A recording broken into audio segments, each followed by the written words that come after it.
बता दिया।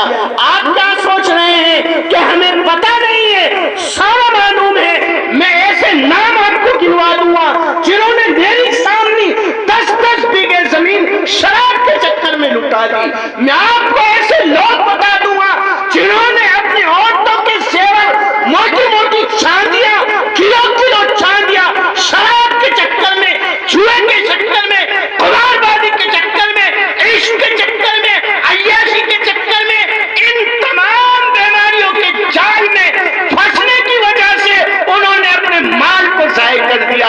आज उम्मत का बड़ा तबका है जो इस बीमारी में मुब्तला है।